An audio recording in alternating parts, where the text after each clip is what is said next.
Let's make this origami candy dish. Trinity Adams developed this when she was just 7 years old. She was trying to fold a fortune teller. Remember learning to fold those with friends at school? Well, Trinity made a mistake and ended up with this design instead. If you try folding a fortune teller, you'll see where she went wrong. But sometimes mistakes lead to new inventions.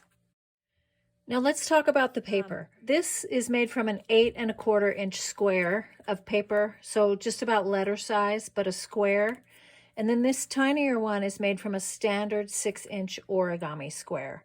So this is totally scalable, any size square, but I probably wouldn't go any smaller than an origami sheet. It'd just be a little bit too small. And some interesting things to notice here. This is a double-sided paper, so you have a color in the center, which is fun, and a print on the outside. And this is just plain white on the inside and the pattern on the outside. So you have lots of flexibility in your paper choice. So you have to fold this multiple times. So you want a lightweight paper. You don't want anything too heavy, definitely not cardstock, a thin decorative paper. So don't let the paper hang you up. I know you have things laying around your house, like an old map. This is something I printed out on my computer. These are decorative Italian prints. This is a wrapping paper from my bookstore. This is an old book. My library gives away old books or sells them for $1. So I just cut this page out of that book. These are from a special printed book from Lotta Johnsdotter, who's a designer. So these are fun papers. This one even has a message on one side. This is an Indian printed paper. It's colored on the back, so that would be fun. This origami paper comes from a book of these papers. I'll list some resources underneath the video. Take a look at those. And then this is another resource. It's from a Pepin book of gift wrapping papers, indigo patterns. So let's fold this. Now the pattern that you want to end up on the outside needs to be face down. And so this color will end up on the inside of my candy dish. So the first thing I'm going to do is fold this corner to corner like that. And then I'll open it up and do the same fold in the opposite direction. So now I have a cross. And now I'm going to take this and I'm going to fold each corner into the center.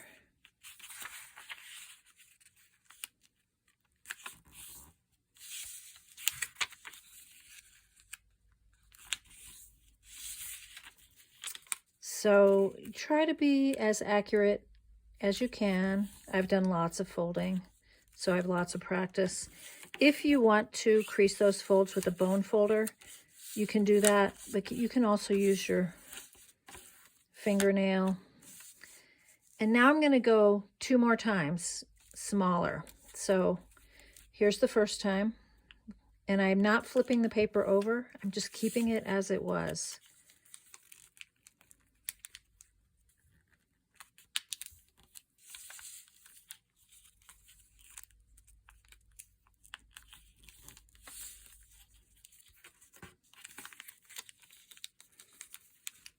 So now this is why you want a paper that's not too thick, because I'm even going to fold this down 1 more time.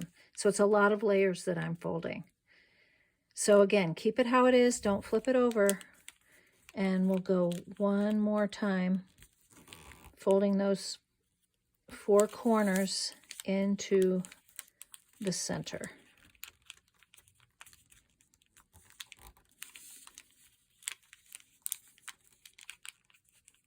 This is a pretty simple project that all ages can enjoy.